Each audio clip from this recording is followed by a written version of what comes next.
पहले इंटरव्यू जो है सबके लिए लाजमी नहीं होता, बल्कि वो कहते हैं कि पूरी देग में से एक दाना चख लेते थे, कभी किसी को बुला लिया। ठीक है। लेकिन अब उन्होंने कहा कि नहीं भाई, अब हम पूरी देग चखेंगे। बड़ी मिसाल देती है दूसरा यार, देख भी एक दाना चख के जनाब बाकी पूरी लाट नु ग्रीन लाट लाट हो गया। वो कहते हैं नहीं भाई, अब हम पूरी देग खाएंगे तो पता चलेगा कि सुभान अल्लाह ये क्या है। यार गल सुनो, रोटी खुआनी है तुसा, इस तो बाद मैंने हुन तुसा जेडी देख खोली है ना, चलें जी आगे बढ़े। उसके बाद उन्होंने मुझे आपने बुला दिया है। अस्सलाम वालेकुम नाज़रीन, मैं हूं रिजवान शहजाद और मेरे साथ मौजूद हैं फ़याज़ महमूद। आज हम बात करेंगे ग्रीन कार्ड में, ख़ासकर जो मैरिज बेस्ड ग्रीन कार्ड है उसके रूल्स में काफ़ी सारी तब्दीलियां जो हैं वो आई हैं। वो क्या तब्दीलियां हैं, किस तरह से आपको इम्पेक्ट कर रही हैं, कैसे आप उनको तब्दीलियों को जो है वो एक तो समझ लें पहले, और फिर कैसे आप अपने बेनिफिट में उसको इस्तेमाल कर सकते हैं कि कल को आपको कोई मुश्किल पेश ना आए। तो फ़याज़ महमूद के पास कुछ इन्फॉर्मेशन है जो ख़ासकर जो शादी वाले जो मैरिज कार्ड हैं, ग्रीन कार्ड, उसके रिलेटेड है। तो फ़याज़ साहब क्या है, थोड़ा सा ओवरव्यू दें और फिर इसकी स्पेसिफिक चीज़ों पे आ जाते हैं। अच्छा रिजवान साहब, एक तो आपको पता है कि जो मैरिज बेस्ड ग्रीन कार्ड होता है उसका हुसूल बड़ा आसान तरीन समझा जाता है कि जी हमने शादी करनी है और आराम से अपने जो ग्रीन कार्ड हासिल कर लेना है। ठीक है। लेकिन अब मामला ये नहीं है, तब्दीलियां पहले भी आती रहती हैं, ये कोई पहली बार चेंजिंग्स नहीं आई। लेकिन 2025 में जो तब्दीलियां आई हैं उसमें नई बात ये है कि पहली बार खामोशी के साथ तब्दीलियां कर दी गई हैं। अच्छा। जिसकी कोई अनाउंसमेंट नहीं की गई, बल्कि आराम सुकून से खामोशी से अगले चेंजिंग करके बैठ गए हैं, ताकि वो लोग उसी पुराने स्टाइल में करें और ताकि ज्यादा से ज्यादा लोगों की रिजेक्ट हो। आपको पता है इसको मुश्किल से मुश्किल बनाया जा रहा है ताकि ग्रीन कार्ड का, वैसे अगर वो सुनने वाले कहेंगे कि ये पता नहीं क्या बात है, लेकिन ये बड़ा ही इम्पोर्टेंट पॉइंट है, बहुत जबरदस्त एक वो चीज़ है कि आपको पता तो हो कम से कम कि यार पूरा निज़ाम ही तब्दील हो गया है। आप जा रहे हैं बैंक में कोई फलां चीज़ कागज़ लेकर, उधर पता जैसे सारा ऑनलाइन हो गया, तो ये इतनी बड़ी एक चेंज है। क्योंकि इसके लिए बाज़ाब्ता तौर पे कोई पॉलिसी का अनाउंसमेंट नहीं की गई है, बस खामोशी से ये चेंजिंग कर दी गई है। हमें बताएं कि क्या चेंजेस आई हैं। पहले तो हम बता देते हैं कि कुछ जो फॉर्म्स जो है ना उसमें उनको चेंज कर दिया गया है, उनको अपडेट वर्जन लेके आ गए हैं। ठीक है। और उसके अलावा जो फाइलिंग का रूल्स हैं, तरीकाकार है, उसको भी मुकम्मल तौर पे तब्दील कर दिया गया है। फिर USCIS की जो लैंग्वेज है उसमें आने वाली जो तब्दीलियों से आप इस वक्त अंदाजा ये लगा सकते हैं कि इमिग्रेशन हुक्काम अब जो फ्रॉड मैरिजेस हैं उसकी रोकथाम के लिए कितने मुतहरिक हो चुके हैं। सबसे पहले हम डिस्कस कर लेते हैं ये नए एडिशन वाले फॉर्म, ये किस बला का नाम है। ठीक है। ये USCIS ने जो शादी की बेस पर ग्रीन कार्ड के अमल में इस्तेमाल होने वाले जो कई अहम तरीन फॉर्म है वो उनके नए एडिशन मुतारफ करवा दिए हैं। ठीक है। और उसमें वो अब इस बात को यकीनी आपने ये बनाना है कि जितने भी नए फॉर्म आए हैं, जब आप इसको अप्लाई करने लगेंगे तो आपने सेम वही 2025 के नए एडिशन वाले फॉर्म पे आपने अप्लाई करना है। ये मेरे ख्याल में मैंने पढ़ा था, शायद आप सही कह रहे हैं कि इसके डाउनलोड भी आपने अब जो लेटेस्ट फॉर्म है वो वेबसाइट से आपको मिल जाएगा।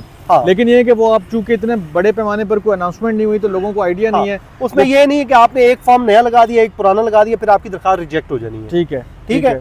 उसके बाद वो ये कहते हैं कि जितने भी सफात हैं आप वो सेम एडिशन के होने चाहिए, कोई ऊपर नीचे ना करें वरना फिर आपके लिए मुश्किलात हो सकती हैं। नए फॉर्म हो, ये ना मतलब सुस्ती ना करेंगे यार, चलो ये तो भरे में ना, तो मैं इसको दोबारा क्या करेंगे तो आपकी दरखास्त रिजेक्ट हो जाएगी। तो एक दफा दोबारा जो है उसको फिल अप कर लें। फाइलिंग के जो रूल्स हैं उसमें क्या चेंजिंग आई है वो हम बता देते हैं। ठीक है। जो भी तमाम जो 3 बुनियादी जो शादी ग्रीन कार्ड के फॉर्म है उसमें USCIS ने जो सख्ती की है, वो कानून लागू किया है। वो एक तो उसमें यह है कि जी आपने अदायगियां जो है अलग अलग करनी है। ठीक है। नंबर 1 ये नहीं है कि आपने एक ही चेक बनाया, सब फॉर्म्स इकट्ठे किए, एक चेक किया और जाके जमा करवाना, नहीं। वो कहते हैं कि आपने अलग अलग जो चेक हैं वो जमा करवाने हैं ताकि फीस रिलेटेड, जो फीस रिलेटेड है, मुख्तलिफ जो मुख्तलिफ फॉर्म है उसकी आपने जो फीस अदा करनी है वो 3 बुनियादी तौर पे ज्यादती है यार, क्या फीस ही लेनी है ना, एक ही जगह ले लो। लेकिन वो कहते हैं वो कहते हैं पहले तो एक ही ले रहे थे ना, अब आप जब एक करवाएंगे तो फिर आपको लग जाएगा। लॉ इज लॉ, नो बहन भरा, तो वो वाली बात है इधर जो है ना। और एक चेक आप की फॉर्म में आप जो फीस जमा करवाते हैं तो फिर आपकी दरखास्त मुस्तरद हो सकती है। ठीक है। प्रोसेसिंग का जो वक्त है वो भी खामोशी के साथ बढ़ा दिया गया है, उसको एनहेंस कर दिया गया है। अच्छा। पहले तो जो ग्रीन कार्ड के हुसूल के लिए जितना टाइम लगता था अब उससे कहीं ज्यादा लगाया जा रहा है। उसकी 2-3 वजूहात हैं जो हम माजी में भी डिस्कस करते हैं। उसको नंबर 1 तो एक तो स्क्रूटनी का अमल बढ़ा दिया गया है। उसमें खासकर जो मैरिज बेस्ड शादियां हैं उसमें वो कहते हैं जी फ्रॉड बहुत होता था, लोग पेपर मैरिजेस करते थे। उसके लिए मैं बता चुका हूँ कि आपने अब जब शादी के लिए आपने जाना है कि जी हमने शादी कर ली है, भाई हमें ग्रीन कार्ड दें, वो कहेंगे आ जाएं। एक तो पहले इंटरव्यू दें, वो अब कपल के लिए उन्होंने लाजमी करार दे दिया है। ठीक है। पहले इंटरव्यू जो है सब के लिए लाजमी नहीं होता, बल्कि वो कहते हैं कि पूरी देग में से एक दाना चख लेते थे, कभी किसी को बुला लिया। ठीक है। लेकिन अब उन्होंने कहा कि नहीं भाई अब हम पूरी देग चखेंगे। बड़ी मिसाल देती है दूसरा यार, देख भी एक दाना चख के जनाब, बाकी पूरी लाट नो ग्रीन लाट लाट हो गया। वो कहते हैं नहीं भाई अब हम पूरी देग खाएंगे तो पता चलेगा कि ये क्या है। ठीक है यार गल सुनो, रोटी खुआनी है तुसा, इस तो बाद मैंने हुन तुसा जेडी देग खोली है ना, चलें जी आगे बढ़े। उसके बाद उन्होंने मुझे आपने बुला दिया है तो वो कहते हैं कि जी उसमें इंटरव्यू सबके होंगे। ठीक है। नंबर 2, आपके एविडेंस के तौर पे आपने अपनी चैट भी जाके दिखानी है, क्या देखो जी हमारा राब्ता भी आपसे आज का नहीं है। फिर आपके जो फैमिली मेंबर्स हैं, आपके दोस्त अहबाब हैं जो आपके साथ राब्ते में, जिनका आपने नाम देना है, वो आपके विटनेस के तौर पे भी पेश होंगे जाके। वो बताएंगे कि ये फ्रॉड मैरिज नहीं है, ये बल्कि बिल्कुल ओरिजिनल शादी हुई है। उसके बाद फिर आपने फोटोग्राफ भी देनी है कि ये हमारी शादी की तकरीब हुई है जी, ये इसमें ये लोग मौजूद थे और ये बाकायदा एक शादी है, ये कोई पेपर मैरिज नहीं है।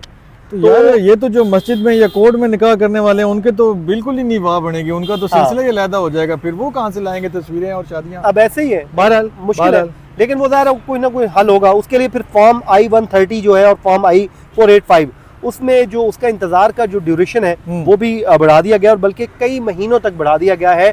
मकसद एक ही है कि स्क्रूटनी उन्होंने करनी है और ठोक ठका के करनी है कि भाई बंदे को पूरा, वो कहते हैं कि नहीं यूं गुजार के निकालना कि इसमें एक चीज और भी इसमें ऐड कर लें, मेरा ख्याल है अगर ये ग्रीन कार्ड में उन्होंने लिखा है या नहीं लिखा, लेकिन आपके सोशल मीडिया अकाउंट्स भी बहुत ज़्यादा मॉनिटर होंगे, क्योंकि नया एग्जीक्यूटिव ऑर्डर आया था और उसके तहत ये था कि अब जो भी एप्लीकेशन आपने जो उसको देखना है, करना है, प्रोसेस करना है, उसमें सोशल मीडिया अकाउंट्स के ऊपर आप क्या पोस्ट कर रहे हैं, क्या आप बातें कर रहे हैं, किस किस्म के ख्यालात आप रखते हैं, क्या वो एंटीसेमेटिज्म में तो नहीं फॉल करते या किसी और ऐसी एक्टिविटी की तरफ तो निशानदेही नहीं करते। तो ये सारी भी चीज़ें आपने मुहतात रहना है, क्योंकि आप देखें वो ये कह चुके हैं कि अब ये आपका राइट नहीं है, ये आपको हम एक चीज़ दे रहे हैं, एज अ प्रिविलेज दे रहे हैं, तो ये किसी वक्त भी वापस भी ले सकते हैं। ऐसे ही है। तो ये अब माइंड सेट तब्दील हो गया, एक पॉलिसी लेवल पे जो है ना एक डिसीजन ले लिया गया है कि यार अब सारे लोगों को ना, जैसे पहले बिल्कुल ईजी था कि जनाब अब मुझे ये भी शादी की भाईजान या कार्ड ले लिया, अब उन्होंने मुश्किल ऐसा नहीं है, अब थोड़ा सा जो है ना उन्होंने टफ कर दिया। लेकिन देखते हैं आइंदा दिनों में इस हवाले से क्या चीज़ें जो है मजीद अनफोल्ड होती हैं। मैं और फयाज साहब भी नज़र रखेंगे, आप भी देखते पढ़ते सुनते रहिएगा, अपना बहुत ख्याल रखिएगा। अल्लाह ने के बाद। अल्लाह हाफ़िज़।